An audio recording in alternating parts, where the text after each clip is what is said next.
नमस्कार दोस्तों, आज हम लोग भारत का भूगोल विशेषकर भारत की अवस्थिति एवं इसका विस्तार के बारे में जानकारी हासिल करेंगे। इस चैनल पर हम लोग पूरा भूगोल को टॉपिक वाइज कॉन्सेप्ट के साथ देखने वाले हैं। वीडियो स्टार्ट करते हैं, लेकिन उससे पहले अगर आप चैनल पर नए हैं और चैनल को सब्सक्राइब नहीं किए हैं तो चैनल को सब्सक्राइब कर घंटे के निशान को जरूर दबा लें, ताकि जब भी वीडियो अपलोड हो आपके मोबाइल की भी घंटी बज जाए। चलिए स्टार्ट करते हैं भारत का भूगोल। इसमें पहला क्वेश्चन कहता है, इसमें हम लोग भारत की स्थिति एवं उसके विस्तार के बारे में पढ़ेंगे। पहला है कि भारत का क्षेत्रफल विश्व के कुल भौगोलिक क्षेत्रफल का कितना है, तो 2.4% है। भारत का जो क्षेत्रफल है वो विश्व के कुल भौगोलिक क्षेत्रफल का 2.4% है। नेक्स्ट क्वेश्चन है कि आकार की दृष्टि से भारत का विश्व में कौन सा स्थान है।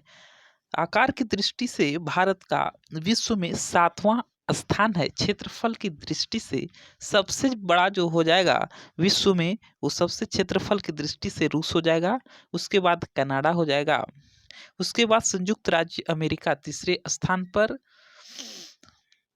चलिए नेक्स्ट क्वेश्चन करते हैं कि विश्व की कुल जनसंख्या का कितने प्रतिशत भारत में निवास करता है, तो 16.7%, 16.7% जो जनसंख्या है वो भारत में निवेश करता है विश्व की कुल जनसंख्या का। नेक्स्ट क्वेश्चन कि भारत का क्षेत्रफल कितना है, तो भारत का जो क्षेत्रफल की अगर बात किया जाए तो 32,87,263 वर्ग किलोमीटर भारत का क्षेत्रफल है। नेक्स्ट है कि भारत की उत्तर से दक्षिण तक की लंबाई कितनी है, तो भारत की जो उत्तर से दक्षिण तक की लंबाई है वो 3214 किलोमीटर है। उत्तर से दक्षिण तक 3214 किलोमीटर और पूर्व से पश्चिम की ओर 2933 किलोमीटर। पूर्व से पश्चिम 2933 किलोमीटर। चलिए नेक्स्ट क्वेश्चन देखते हैं कि भारत की स्थल सीमा की लंबाई कितनी है। भारत की जो स्थल सीमा है उसकी लंबाई 15,200 किलोमीटर है। भारत की स्थल सीमा की लंबाई 15,200 किलोमीटर है। नेक्स्ट है कि भारत की तट रेखा की लंबाई कितनी है, तो 6100 किलोमीटर हो जाएगा। तट रेखा की लंबाई 6100 किलोमीटर। द्वीपों सहित भारत की तट रेखा की लंबाई कितनी है, अगर द्वीप को भी जोड़ दिया जाए तो तट रेखा की जो लंबाई हो जाएगी वो 7516.5 किलोमीटर हो जाएगा, 7516.5 किलोमीटर। नेक्स्ट क्वेश्चन कि भारत का धुर दक्षिणी भाग भूमध्य रेखा से कितनी दूर है। भारत का जो दक्षिणी ध्रुव है वो भूमध्य रेखा से कितनी दूरी पर है, तो 876 किलोमीटर। 876 किलोमीटर दक्षिणी ध्रुव से भूमध्य रेखा की दूरी हो जाएगा। नेक्स्ट क्वेश्चन करते हैं कि भारत में कितने राज्य समुद्र तट रेखा में है, तो 9 हो जाएगा राज्य समुद्र तट रेखा में। नेक्स्ट क्वेश्चन करते हैं कि भारत के किस राज्य की तट रेखा सबसे लंबी है। अगर सबसे लंबी तट रेखा की बात किया जाए तो गुजरात का हो जाएगा। गुजरात राज्य की जो तट रेखा की लंबाई है वो भारत में सबसे लंबी है। नेक्स्ट क्वेश्चन करते हैं कि भारत के किस राज्य की तट रेखा सबसे छोटी है। अगर लंबी की बात कर लिए तो अभी आ गया कि सबसे छोटी किसका है, तो गोवा का हो जाएगा। गोवा की तटरेखा की लंबाई सबसे छोटी है। नेक्स्ट क्वेश्चन की कौन सी अक्षांश रेखा भारत के मध्य से होकर गुजरती है, तो कर्क रेखा। कर्क रेखा जो है वो भारत के लगभग बीचों बीच से गुजर जाती है, और कर्क रेखा आप लोग सभी जानते होंगे कि 23.5 डिग्री उत्तरी अक्षांश को कर्क रेखा कहा जाता है। नेक्स्ट क्वेश्चन करते हैं कि कर्क रेखा भारत के कितने राज्यों से होकर गुजरती है, तो भारत के 8 राज्यों से गुजरती है। इसका ट्रिक है कि मित्र पर गमछा झार, मी से हो जाएगा मिजोरम, त्र से हो जाएगा त्रिपुरा, प से हो जाएगा पंजाब, र से हो जाएगा राजस्थान, मित्र पर गमछा, ग से हो जाएगा गुजरात, म से महाराष्ट्र और छ से छत्तीसगढ़ और झा से झारखंड हो जाएगा। चलिए नेक्स्ट क्वेश्चन कर लेते हैं। तब तक कि भारत की मुख्य भूमि का दक्षिणी नोक क्या है। Cape Comorin. Cape Comorin Bharat की मुख्य जो भूमि है उसका सबसे दक्षिणी नोक है, मतलब लास्ट पॉइंट है। ध्यान रहे मुख्य भूमि का है, सबसे दक्षिणी बिंदु भारत का नहीं है, ये मुख्य भूमि है। चलिए नेक्स्ट क्वेश्चन करते हैं कि भारत का सबसे दक्षिणी बिंदु कौन है, तो दक्षिणी बिंदु हो जाएगा इंदिरा पॉइंट, और उत्तरी जो हो जाएगा वो इंदिरा कौल हो जाएगा। भारत का भारतीय भूमि का सर्वाधिक उत्तरी भाग इंदिरा कौल। भारत का दक्षिणतम बिंदु कहाँ स्थित है? हमने देखा कि दक्षिणतम बिंदु इंदिरा पॉइंट है, तो ये कहाँ स्थित है? तो अंडमान निकोबार द्वीप समूह में स्थित हो जाएगा। नेक्स्ट क्वेश्चन कि भारत की मुख्य भूमि को रामेश्वरम द्वीप से कौन अलग करता है? भारत की जो मुख्य भूमि है उसको रामेश्वरम द्वीप से अलग करता है पंबन चैनल। पंबन चैनल जो है भारत की मुख्य भूमि को रामेश्वरम द्वीप से अलग कर देता है। नेक्स्ट क्वेश्चन करते हैं कि आदम का पुल किन देशों के मध्य स्थित है? आदम का जो पुल है वो भारत एवं श्रीलंका से, भारत को श्रीलंका से अलग अगर करने की बात आएगा तो मन्नार की खाड़ी हो जाएगा, और यहाँ आदम का पुल जो है वो भारत एवं श्रीलंका के बीच है। नेक्स्ट क्वेश्चन कि डंकन पास किसके बीच स्थित है? डंकन पास जो अवस्थित है वो दक्षिणी अंडमान और छोटा अंडमान, दक्षिणी अंडमान और छोटा अंडमान के मध्य डंकन पास स्थित है। चलिए नेक्स्ट क्वेश्चन कर लेते हैं कि द्वीप दीव, दमन दीव जो है वही दीव है। दीव एक द्वीप है और वह कहाँ स्थित है? दीव एक द्वीप है और ये गुजरात के तट पर स्थित है। दीव जो है वो गुजरात के तट पर स्थित है। नेक्स्ट क्वेश्चन करते हैं कि श्रीलंका को भारत से कौन अलग करती है? श्रीलंका को भारत से मन्नार की खाड़ी अलग कर देती है। श्रीलंका को भारत से अलग मन्नार की खाड़ी करती है। नेक्स्ट क्वेश्चन करते हैं कि भारत का कौन सा भूभाग प्राचीनतम है? तो भारत का सबसे प्राचीनतम भूभाग प्रायद्वीपीय पठार हो जाएगा, सबसे पुराना माना जाता है प्रायद्वीपीय पठार को। नेक्स्ट क्वेश्चन करते हैं कि भारत का पूर्वी समुद्र तट किस नाम से जाना जाता है? भारत का पूर्वी जो है उस समुद्र तट कोरोमंडल तट के नाम से जाना जाता है, और पश्चिमी समुद्र तट का उत्तरी भाग, पश्चिमी समुद्र तट का उत्तरी भाग कोंकण तट कहा जाता है, और उसके नीचे के अगर बात किया जाए कि पश्चिमी समुद्र तट का दक्षिणी भाग, तो ये मालाबार तट हो जाएगा। इस तरह से आप लोगों ने देखा कि जब भी स्टार्ट करते हैं तो बीच में किसी प्रकार का टाइम पास नहीं किया जाता है, इसलिए हमारे चैनल को subscribe my channel GS with purchase, जिसे आप देख रहे हैं उसे अगर सब्सक्राइब नहीं किए हैं तो जरूर कर लें। चलिए नेक्स्ट क्वेश्चन देखते हैं। एमसीक्यू टाइप का कहता है कि निम्न नगरों में कौन कर्क रेखा से निकटतम दूरी पर स्थित है? कर्क रेखा से सबसे कम दूरी पर स्थित कौन सा है? तो गांधीनगर हो जाएगा, गुजरात का गांधीनगर। चलिए नेक्स्ट क्वेश्चन कर लेते हैं कि कौन सा महत्वपूर्ण अक्षांश भारत को दो लगभग बराबर भागों में विभाजित करता है? तो 23.5 डिग्री उत्तरी अक्षांश। पीछे भी हमने देखा कि कर्क रेखा जो था वो भारत के लगभग बीचों बीच से भारत को दो बराबर भागों में बांट रहा था, वही है 23.5 डिग्री उत्तर। 23.5 डिग्री उत्तर जो ये अक्षांश है यही कर्क रेखा के नाम से भी जाना जाता है। नेक्स्ट क्वेश्चन करते हैं एमसीक्यू टाइप का कि कौन सा भारतीय राज्य कर्क रेखा के उत्तर में स्थित है? तो कर्क रेखा के उत्तर में हो जाएगा मणिपुर, कर्क रेखा के उत्तर में जो हो जाएगा वो मणिपुर हो जाएगा। चलिए नेक्स्ट क्वेश्चन देख लेते हैं। नेक्स्ट क्वेश्चन कहता है कि भारत के सबसे पश्चिमी गांव और अरुणाचल प्रदेश के सबसे पूर्वी छोर पर स्थित वालांग के समय में कितने घंटे का अंतर होगा? तो गुजरात के सबसे पश्चिमी गांव और अरुणाचल प्रदेश का सबसे पूर्वी गांव, उस दोनों के बीच के अगर समय की बात किया जाए तो 2 घंटा का अंतर आता है, 2 घंटा का अंतर आ जाएगा। नेक्स्ट क्वेश्चन करते हैं कि यदि भारतीय मानक समय के अनुसार पूर्वाह्न के 10 बजे हैं तो 92 डिग्री पूर्वी देशांतर पर शिलोंग का स्थानीय समय क्या होगी? तो 10:38 होगा, लेकिन ये हुआ कैसे 10:38? थोड़ा इसे भी हम लोग देखते हैं जूम आउट करके।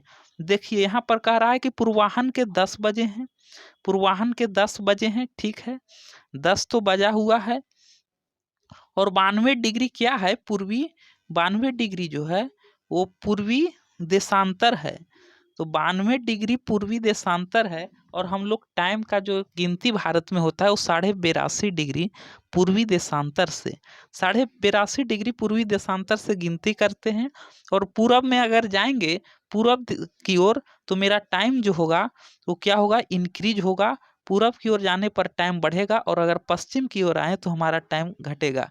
इसका मतलब है कि 92 डिग्री जो है हमारा जो टाइम है वो 10 बजे बज रहा था, और 92 डिग्री पर पूछ रहा है, इसका मतलब है कि 10 से ज़्यादा बजेगा, टाइम अधिक होगा। तो कितना होगा, तो 92 डिग्री है, हम लोग घटा लेते हैं 82.5 डिग्री में। अगर घटावेंगे तो 10 में से 5 गया तो 5, ये 1, 11 में 2 गया 9, 9.5 डिग्री का अंतर आ गया। इसका मतलब हो गया कि 9.5 डिग्री हम लोग का जो होगा वो ज़्यादा टाइम होगा। और जानते हैं कि 1 डिग्री में 4 मिनट का अंतर होता है। 1 डिग्री में जब 4 मिनट का अंतर होगा तो 9.5 डिग्री में 38 मिनट का अंतर आ जाएगा। यानी कि जब 10 बज रहा था तो अब जो बजेगा वो 10:38। चूंकि 1 डिग्री में 4 मिनट और 9.5 डिग्री में 38 मिनट मेरा टाइम आगे चला जाएगा, इसी कारण 10:38 हो गया। चलिए नेक्स्ट क्वेश्चन देखते हैं। नेक्स्ट कहता है कि निम्न में से किस राज्य की सीमा बांग्लादेश से नहीं मिलती है। तो बांग्लादेश से अगर नहीं मिलने का बात आ गया तो ये हो जाएगा मणिपुर। और मणिपुर हमने देखा था कि जो कर्क रेखा था उसका सबसे उत्तरी जो था वो मणिपुर ही था। और यहाँ भी बांग्लादेश से नहीं मिलेगा। कौन नहीं मिलेगा, तो मणिपुर, चूंकि मेघालय, त्रिपुरा, मिजोरम ये सब बांग्लादेश से सटा हुआ राज्य है। नेक्स्ट क्वेश्चन कर लेते हैं कि लक्षद्वीप समूह के द्वीपों की उत्पत्ति किस प्रकार हुई। लक्षद्वीप जो समूह है का जो द्वीप है इसकी उत्पत्ति किस प्रकार हुई, तो प्रवाल से हुआ, प्रवाल की भीति से हुआ। नेक्स्ट क्वेश्चन करते हैं कि न्यू द्वीप कहाँ स्थित है। मोस्ट इंपॉर्टेंट क्वेश्चन है कि न्यू द्वीप कहाँ स्थित है, तो बंगाल की खाड़ी में स्थित हो जाएगा। न्यू द्वीप बंगाल की खाड़ी में। नेक्स्ट क्वेश्चन करते हैं कि लक्षद्वीप समूह कहाँ स्थित है, तो लक्षद्वीप समूह जो है वो अरब सागर में स्थित हो जाएगा। और लक्षद्वीप समूह में द्वीपों की संख्या कितनी है, तो 36 हो जाएगा। लक्षद्वीप समूह में द्वीपों की संख्या 36। नेक्स्ट क्वेश्चन करते हैं कि भारत का अक्षांशीय व देशांतरीय विस्तार कितना है। अगर अक्षांशीय की बात किया जाए तो 8 डिग्री 4 मिनट उत्तरी अक्षांश से 37 डिग्री 6 मिनट उत्तरी अक्षांश, और देशांतरीय की बात करेंगे तो 68 डिग्री 7 मिनट पूर्वी देशांतर से 97 डिग्री 25 मिनट पूर्वी देशांतर के बीच स्थित है। चलिए नेक्स्ट क्वेश्चन हम लोग करते हैं। और भारत जो है वो उत्तर में ही स्थित है ग्लोब में अगर बात किया जाए। नेक्स्ट क्वेश्चन करते हैं कि भारतीय उपमहाद्वीप किस भूखंड का भाग है। भारतीय जो उपमहाद्वीप है वो किस भूखंड का भाग है, गोंडवाना भूमि का, गोंडवाना लैंड का भाग हो जाएगा। नेक्स्ट क्वेश्चन करते हैं कि भारत किस गोलार्ध में स्थित है, तो भारत उत्तरी और पूर्वी गोलार्ध में। यही हम लोग बात कर रहे थे कि भारत की जो स्थिति है वो उत्तरी और पूर्वी गोलार्ध में स्थित है। नेक्स्ट क्वेश्चन करते हैं कि भारत का सुदूर पश्चिम का बिंदु कौन सा है, पश्चिम का, तो 68 डिग्री 7 मिनट से भारत के अक्षांश रेखा अक्षांश 68 डिग्री 7 मिनट से स्टार्ट होता है, तो 68 डिग्री 7 मिनट पूरब, और ये गुजरात से है तो गुजरात में हो जाएगा। नेक्स्ट क्वेश्चन करते हैं कि शिव समुद्रम किस नदी द्वारा बनाया गया द्वीप है, तो कावेरी नदी। शिव समुद्रम जो द्वीप है वो कावेरी नदी पर बनाया गया है। नेक्स्ट क्वेश्चन करते हैं कि भारत की प्रादेशिक जल सीमा समुद्र तट से कितने समुद्री मील की दूरी तक है, तो भारत की प्रादेशिक जल सीमा जो है वो 12 समुद्री मील की दूरी तक है। नेक्स्ट क्वेश्चन करते हैं कि 10 डिग्री चैनल किसके मध्य स्थित है। 10 डिग्री चैनल छोटा अंडमान और कार निकोबार के मध्य हो जाएगा। 10 डिग्री चैनल छोटा अंडमान और कार निकोबार के मध्य। चलिए नेक्स्ट क्वेश्चन करते हैं कि भारत तथा पाकिस्तान के मध्य अंतर्राष्ट्रीय सीमा का नाम क्या है, तो रेड क्लिफ लाइन। भारत तथा पाकिस्तान रेड क्लिफ लाइन हो जाएगा। भारत तथा चाइना के बीच मैकमोहन लाइन हो जाएगा। और भारत तथा अफगानिस्तान के बीच डूरंड रेखा हो जाएगा। चलिए नेक्स्ट क्वेश्चन करते हैं कि भारत की सबसे लंबी स्थलीय सीमा किस देश के साथ है, तो बांग्लादेश के साथ।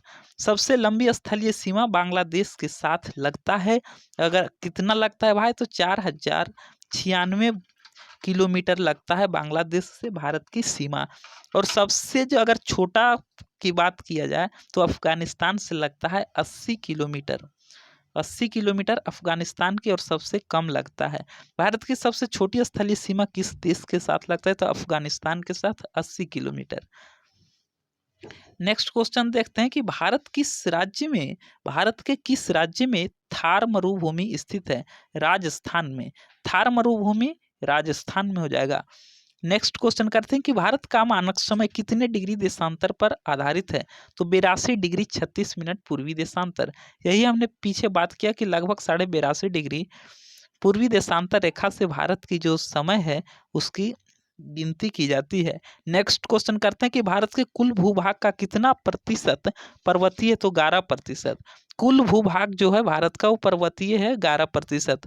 और कुल भूभाग का मैदानी की अगर बात किया जाए तो 43% है। कुल भूभाग का कितने प्रतिशत मैदानी है? 43%। चलिए नेक्स्ट क्वेश्चन करते हैं। ये तो हमने पीछे देखा ही है कि भारत तथा पाकिस्तान के बीच अंतर्राष्ट्रीय सीमा का जो निर्धारण किए थे वो रेड क्लिफ ने किया था, और इसे उसी के नाम पर रेड क्लिफ के नाम से जाना जाता है। नेक्स्ट क्वेश्चन था कि भारत तथा चीन के बीच अंतर्राष्ट्रीय सीमा का निर्धारण मैकमोहन ने किया था, और उसी के नाम पर मैकमोहन लाइन रख दिया गया।